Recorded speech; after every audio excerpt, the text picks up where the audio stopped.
നിന്നെ തകർക്കുവാനോ നിന്നെ മൂടിക്കുവാനോ അല്ലല്ല ഈ വേദന.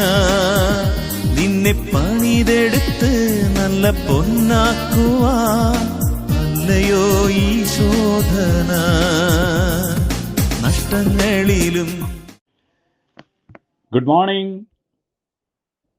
സങ്കീർത്തന പുസ്തകം 46 അധ്യായം 1 വാക്യത്തിൽ കർത്താവ് നമ്മളോട് പറയാണ്, കഷ്ടങ്ങളിൽ ഏറ്റവും അടുത്ത തുണ ആരാണെന്ന്. ദൈവം നമ്മുടെ സങ്കേതവും ബലവുമാകുന്നു, കഷ്ടങ്ങളിൽ അവൻ സുനിശ്ചിതമായ തുണയായിരിക്കുന്നു.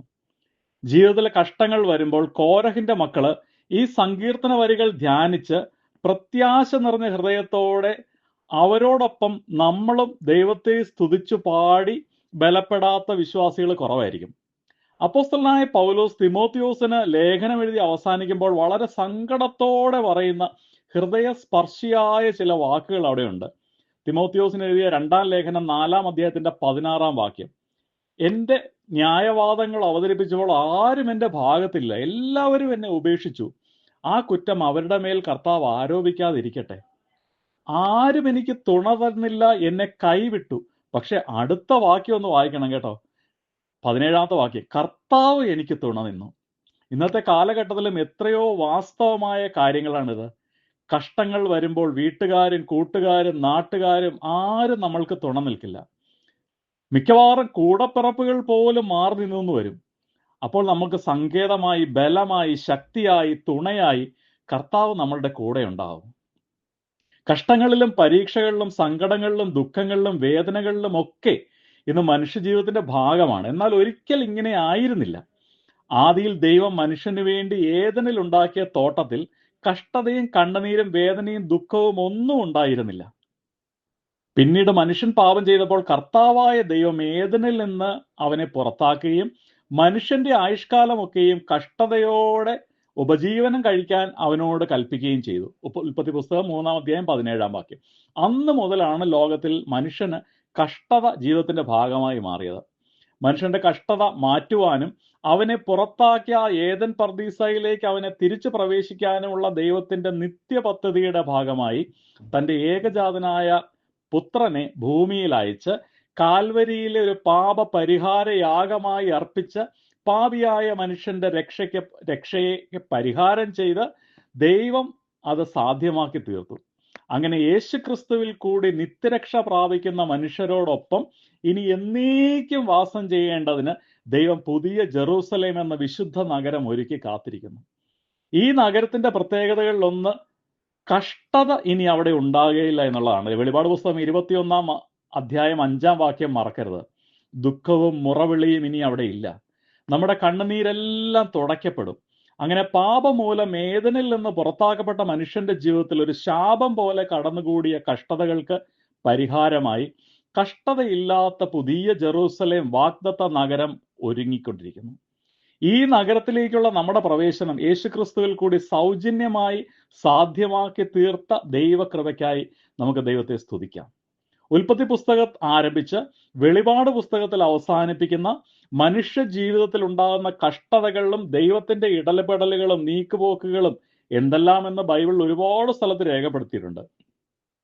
അവയിൽ ചിലത് നമുക്ക് ഓർക്കാം. സത്യദൈവത്തെ അറിയാത്തവരും അവിശ്വാസികളുമായ മനുഷ്യർ തങ്ങളുടെ കഷ്ടങ്ങളും പരിശോധനകളും പരീക്ഷകളും ഒക്കെ വരുമ്പോൾ പരിഹാരമാർഗം തേടി ചിലർ മന്ത്രവാദികളുടെ അടുത്ത് പോകും, ആഭിചാരത്തിന്റെ അടുത്ത് പോകും, കൂടോത്രക്കാരുടെ അടുക്കൽ പോകുന്നു. ചിലർ നേർച്ച കാഴ്ചകൾ വഴി പുണ്യസ്ഥലങ്ങൾ സന്ദർശിക്കുന്നു, പുണ്യപ്രവർത്തികൾ ചെയ്യാൻ ആരംഭിക്കുന്നു. ചിലർ ദൈവത്തെ പഴിക്കുവാനും പ്രാകുവാനും തുടങ്ങുന്നു.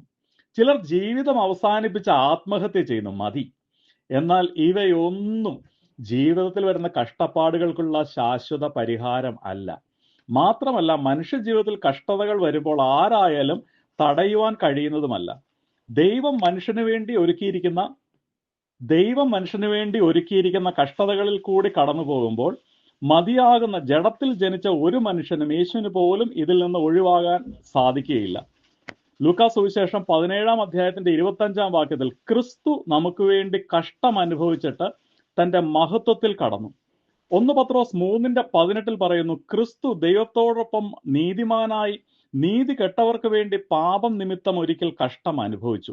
ഇങ്ങനെ ഒരുപാട് വാക്യങ്ങൾ കാണാനായിട്ട് സാധിക്കും. എബ്രായർക്ക് എഴുതിയ ലേഖനം 5:8 പുത്രനെങ്കിലും താൻ അനുഭവിച്ച കഷ്ടങ്ങളാൽ അനുസരണം അവൻ അഭ്യസിച്ചു. മനുഷ്യജീവിതത്തിൽ കഷ്ടങ്ങൾ ഒഴിച്ചുകൂടാൻ പറ്റാത്തവയാണെന്ന് ഇനിയും ധാരാളം വാക്യങ്ങൾ വചനത്തിൽ നമുക്ക് വായിച്ചെടുക്കാൻ കഴിയും.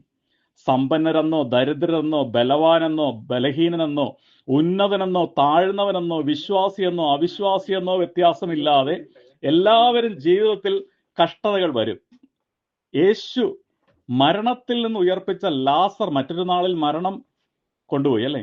യേശു സൗഖ്യമാക്കിയ കുഷ്ഠരോഗി മറ്റൊരു ദിവസം അസുഖം മൂലം മരിച്ചു. യേശു പനി സുഖമാക്കിയ പത്രോസ് എൻ്റെ അമ്മായി അമ്മ മറ്റൊരു ദിവസം തലവേദന മൂലം ഉണ്ടായി കാണും. യേശു ഭൂതത്തെ പുറത്താക്കിയ മറ്റ് രോഗങ്ങൾ ഉണ്ടായി കാണും. യേശു കാഴ്ച നൽകിയ കുരുടൻ പിന്നെയും രോഗിയാകാം. യേശു ഉയർപ്പിച്ച യൈറോസിന്റെ മകളും വിധവയുടെ മകനും മറ്റൊരു ദിവസം മരിച്ചുപോയി. നമ്മുടെ ജീവിതത്തിലും ജഡശരീരങ്ങൾ ഒരു ദിവസം അല്ലെങ്കിൽ മറ്റൊരു ദിവസം ഈ രീതിയിൽ അല്ലെങ്കിൽ മറ്റൊരു രീതിയിൽ കഷ്ടങ്ങൾ ഉണ്ടാകും. ദൈവത്തോട് മത്സരിക്കുന്ന നിഗളികളായ മനുഷ്യരുടെ ജീവിതത്തിൽ കഷ്ടങ്ങൾ വരുമ്പോൾ അവർ എന്ത് ചെയ്യണമെന്ന് വെളിപാട് പുസ്തകം 16:11 പറയുന്നു. അവർ കഷ്ടത നിമിത്തം എന്ത് ചെയ്തു എന്ന് പറയുന്നു.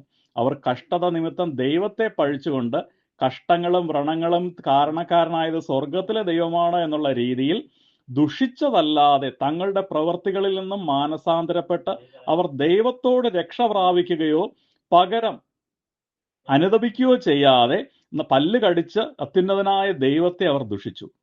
ജീവിതത്തിലുണ്ടാകുന്ന കഷ്ടങ്ങളിൽ നിന്നും ഒരു ദൈവ പൈതൽ എന്ത് ചെയ്യണമെന്ന് പരിശുദ്ധാത്മാവ് തിരുവചനത്തിൽ രേഖപ്പെടുത്തിയിരിക്കുന്നു. അവയിൽ ചിലത് താഴെ നമുക്ക് വായിക്കാം.